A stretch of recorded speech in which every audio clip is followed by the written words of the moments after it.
बहुत समय की बात है। एक गांव में मोहन नाम का एक व्यापारी रहता था। उसका अपना फलों का व्यापार था। बाजार में सबसे ज्यादा मोहन के ही फल बिकते थे। लोगों को उसके फल बहुत पसंद आते थे। मोहन एक ईमानदार और मेहनती व्यक्ति था। सभी लोग उसकी बहुत प्रशंसा करते थे और वो हमेशा बहुत खुश रहता था। लोगों की मदद करने में भी वो नहीं हिचकिचाता था। एक दिन देर शाम को मोहन जब बाजार से वापस आ रहा था तो उसने कुछ लोगों को अपने बारे में बातें करते सुना। उसने सोचा, पेड़ के पीछे छुपकर सुनता हूँ कि ये मेरे बारे में क्या प्रशंसा कर रहे हैं। मोहन तो बहुत घमंडी है। उसके फल क्या बिकते हैं बाजार में ज्यादा। वो अपने आप को पता नहीं कहाँ का नवाब समझता है। सही कह रहे हो तुम। वो बस अच्छा होने का दिखावा करता है। इतना अच्छा है नहीं वो। बस लोग उसकी तारीफ करते रहे हर वक्त। उनकी इन बातों को सुनकर मोहन को बहुत ठेस पहुंचती है। वह बड़ा उदास मन से अपने घर वापस आ जाता है। मोहन ने पहली बार ऐसे शब्द अपने बारे में सुने थे। ये सारी बातें उसे रात भर सोने नहीं देती।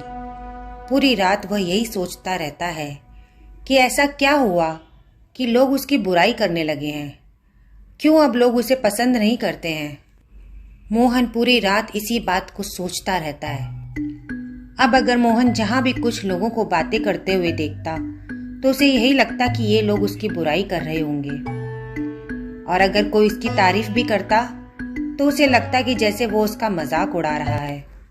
धीरे धीरे आसपास के लोग भी यह महसूस करने लगे थे कि मोहन किसी बात से परेशान है। मोहन आजकल फलों का ठेला क्यों नहीं लगाता है मंडी में?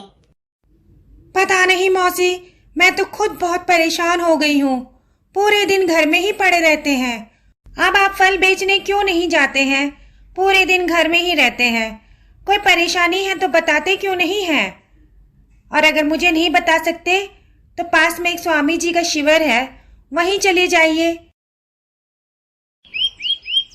मोहन अपनी पत्नी की बात मान लेता है और शिविर की तरफ निकल पड़ता है। शिविर गांव के बाहर ही लगा हुआ था। मोहन शिविर पहुंच जाता है और वहां की खूबसूरती देखकर बहुत खुश हो जाता है। मोहन अपनी सारी परेशानी महाराज जी को बता देता है। महाराज, उस दिन के बाद से सभी मेरी बुराई करते हैं। मुझे समझ में नहीं आता कि मेरे से ऐसी क्या गलती हो गई है। महाराज कहते हैं, मैं तुम्हारी परेशानी अच्छे से समझ गया हूँ।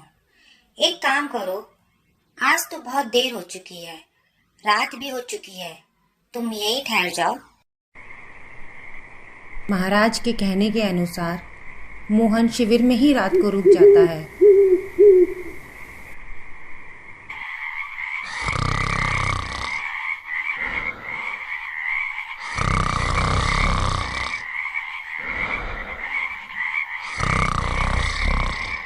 उफ, इन मेंढकों ने तो हद ही कर दी।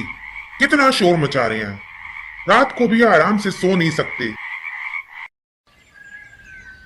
अगले दिन सुबह महाराज मोहन से पूछते हैं, मुझे उम्मीद है कि तुम्हें रात को नींद अच्छी आई होगी। चलो अब तुम्हारी परेशानियों का हल ढूंढते हैं। अच्छी? मुझे तो पूरी रात नींद ही नहीं आई। आप कैसे सोते हैं महाराज यहाँ पर? रात भर मेंढकों ने कितना शोर मचाया है। हाँ, यहाँ पास में एक तालाब है।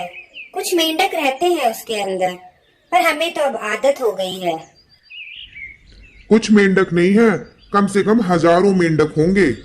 अब आप चिंता मत करिए। जब तक मैं इन मेंढकों को पकड़कर यहाँ से दूर ना छोड़ाऊं, तब तक अब मैं शिविर से जाऊंगा नहीं। मोहन तालाब के पास जाकर उसमें जाल डालकर बैठ जाता है और शाम तक वहीं बैठा रहता है, इस उम्मीद से कि आज वो सारे मेंढक पकड़ के ले जाएगा। और बेटा, कितने मेंढक पकड़ लिए? उम्मीद करता हूँ तुमने तालाब पूरा खाली कर दिया होगा। चलो अब हम कम से कम चैन से सो पाएंगे। महाराज, आवाज से तो ऐसा लगता था जैसे वो तालाब में हजारों मेंढक होंगे, लेकिन ये तो बस मुट्ठी भर मेंढक निकले उसमें से। बेटा, तुमने कल इन्हीं मेंढकों की आवाज सुनी थी। ये मुट्ठी भर मेंढक ही हजारों मेंढकों की तरह आवाज कर रहे थे। इसी प्रकार जब तुमने कुछ लोगों को अपनी बुराई करते हुए सुना, तब भी तुमने यही गलती करी।